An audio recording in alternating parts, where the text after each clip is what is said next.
రాష్ట్రంలో ఏపీ ప్రభుత్వానికి ప్రత్యేకంగా సలహాదారులు నియమిస్తూ కీలక జీవో అయితే జారీ చేయడం జరిగింది. వివిధ రంగాల్లో నిష్ణాతులైన నలుగురు ప్రముఖులను రాష్ట్ర ప్రభుత్వం గౌరవ సలహాదారులుగా నియమించింది. స్పేస్ టెక్నాలజీకి ఇస్రో మాజీ chairman Sreedhara Panicker Somanath, aerospace defence manufacturing హబ్కి కేంద్ర రక్షణ శాఖ సలహాదారు సతీష్ రెడ్డి, చేనేత హస్తకళ అభివృద్ధికి ప్రముఖ పారిశ్రామికవేత్త, భారత బయోటెక్ సంస్థ ఎండి సుచిత్ర ఎల్లా, ఫోరెన్సిక్ సైన్స్ రంగానికి ప్రముఖ ఫోరెన్సిక్ శాస్త్రవేత్త కేపీసీ గాంధీలను కేబినెట్ హోదాలతో గౌరవ సలహాదారులుగా నియమిస్తూ ప్రభుత్వం ఉత్తర్వులు అయితే జారీ చేసిందనమాట. వీరు 2 ఏళ్ల పాటు ఆ పదవిలో ఉంటారని చెప్పేసి చెప్తున్నారు. సో ఈవిడి సుచిత్ర ఎల్లా అనమాట.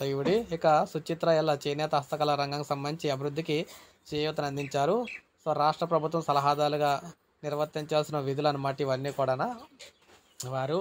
ఇక నెక్స్ట్ మనం చూసుకున్నట్లయితే ఈయన రక్షణ రంగ శాస్త్రవేత్త సతీష్ రెడ్డికి కీలక బాధ్యతలు అప్పగించడం అయితే జరిగింది. సో ఈ విధంగా ఈయన అయితే బాధ్యతలు చూస్తారు. ఇక నెక్స్ట్ చూసుకున్నట్లయితే ఈయన ఫోరెన్సిక్స్ నిపుణుడు కేపీసీ గాంధీ గారు అనమాట. ఈయనకు సంబంధించి కూడా బాధ్యతలు అయితే అప్పగించారు. సో ఈ విధంగా మొత్తంగా చూసుకుంటే చివర మనకి 4వ వ్యక్తిగా ఇస్రో మాజీ చైర్మన్ సోమనాథ్ కూడా కీలక బాధ్యతలతో అప్పగించారు. సో ఈ విధంగా ఆంధ్రప్రదేశ్ ప్రభుత్వం నలుగురికి ప్రభుత్వ సలహాదారులను అయితే నియమించడం జరిగిందనమాట, నలుగురిని. సో ఇది మనకు అప్డేట్. ఒక లైక్ చేయండి, సబ్స్క్రైబ్ చేసుకోండి, మన ఛానల్ సబ్స్క్రైబ్ చేసుకోండి.